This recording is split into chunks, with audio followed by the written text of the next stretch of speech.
Hello, I'm Adam Morgan of Eat Big Fish, author of Eating the Big Fish and The Prize Inside. And I want to tell you about a game that three of our guys play in the office. It's called Do Your Best Jagger. And essentially the game consists of any of them challenging any of the others to do their best impression of Mick Jagger in a public place at any time of the day or night of their choosing. Now what makes this game so charmingly vicious is that when you do this in a public place at the bequest of one of your so-called work colleagues, everybody can recognise who it is. Everybody knows who you're trying to be. And in his autobiography, Keith Richards talks about how that came to be. And he talks about the fact that when they first started and they were playing these very small gigs in these very small rooms in Richmond, there was very little room for Mick Jagger to perform in because the band took up all of the available space. So it's this tiny little space.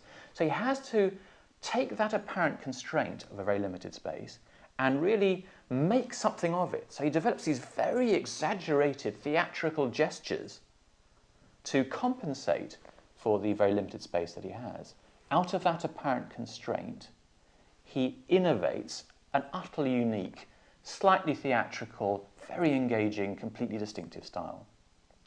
This speech is called A Beautiful Constraint because what it's all about is how people who have apparent limitations as brands or companies succeed not by managing the downsides of those limitations, but by leaning into them, really making more of them, and actually using that as a stimulus to find a unique source of engagement, differentiation, and theatrical involvement with the consumer in the way that they tell their brand and experience and share that with them.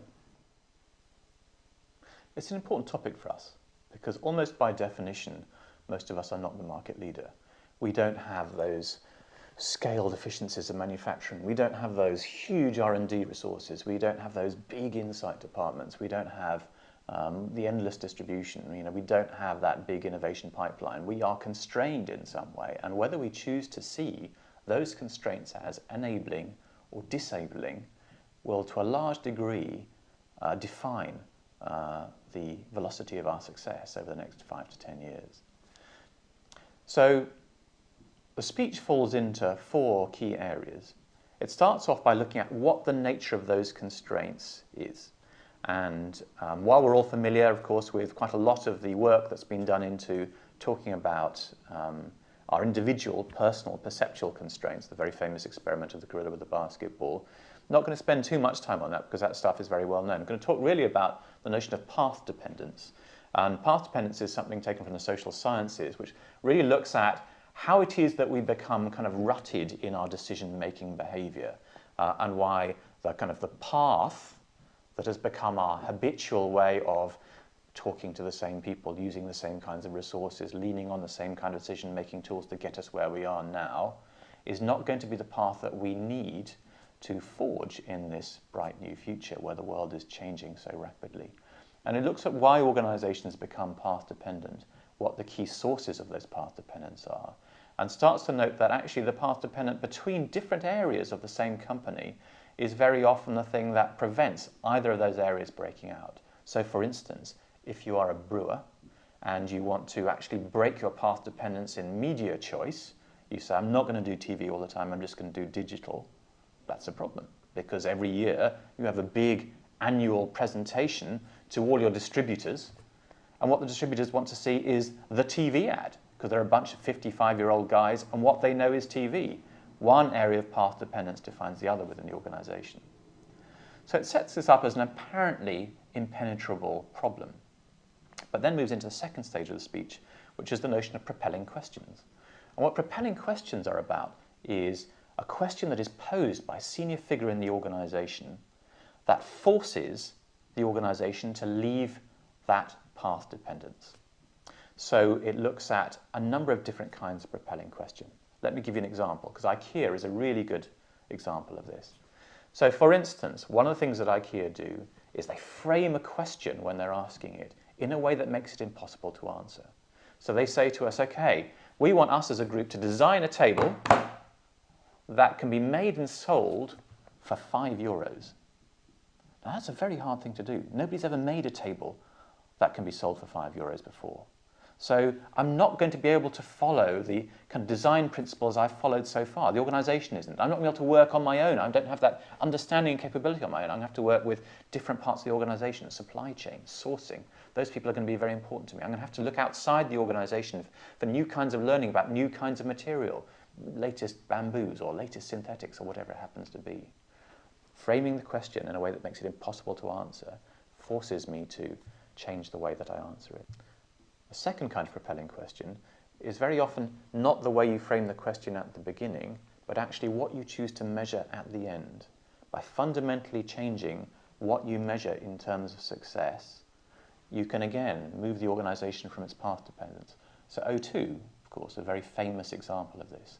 What they chose to measure at the point of breaking through and moving from number 4 to number 1 was not being number 1 in customer acquisition.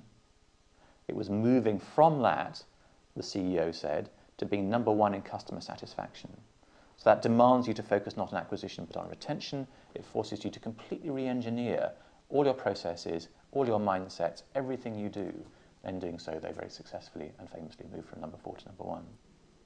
The third section of the speech is about frame switching, and it's about the mindset changes that we as leaders need to create to enable people to genuinely see the thoughts that come out of the propelling questions as real possibilities that the organisation could in fact put into practice. So one very simple example of a frame switch, but a very powerful one, is the move from can't because to can if. One of the reasons that people very often block other suggestions in a conversation about potential solutions is to say, we can't do that because we don't make things that way, or we don't have that capability.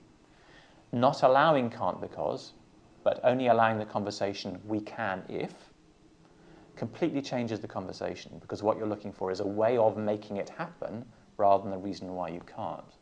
Zappos, great example. You can't possibly do shoes online because people will want to try them on and change them and all that kind of stuff. That's one way of looking at it. You can do that if you offer free postage both ways. Then people can try them on as many times as they like, and they can try as many pairs on as they like. They can send them back or keep them as often as they want. Very simple example of moving from can't because to can if. So a very powerful example of frame switching.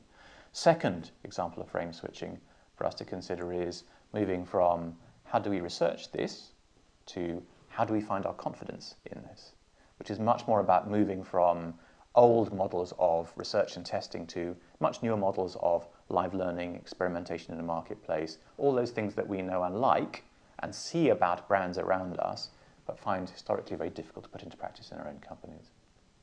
So if the first 3 sections then of this speech looked at what the nature of path dependence was, what the propelling questions were that we saw these big creative organizations using to push themselves out of those paths, what the enabling kind of frames and mindset changes that we as leaders needed to create in the teams around us to help people genuinely consider and convert the possibilities into realities.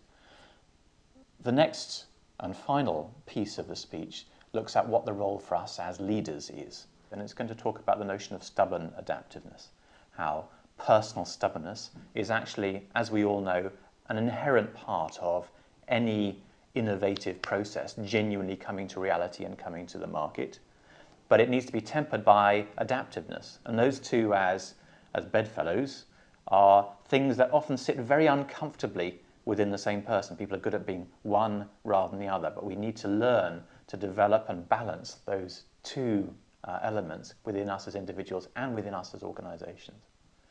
So the speech will close with defining what this means for us as leaders, how we need to kind of help surface and help the organization see what its path dependencies is, how we need to be part of a group of leaders framing propelling questions that force the organization to move from those and lean into the real possibilities, how we need to help create the mindsets that allow people to see the genuine possibility rather than the theoretical possibility, and how we need to be stubbornly adaptive to realize finally that and make our constraint actually not simply beautiful, but alive and beautiful and part of our distinct and vivid plumage. So in conclusion, we think this is a very interesting area and a very important area, and there's a number of different things that we could do to help the audience engage, from interviews with everybody from IKEA to the pioneer of the first viable hydrogen fuel cell car to work that has been done by the Professor of Human Brain Research at UCL to interactive ways to help you, tools to help you assess your own path dependencies within your discipline, within your organization, all sorts of ways in which we think we could bring this to life and make it a genuinely powerful and compelling piece for your audience.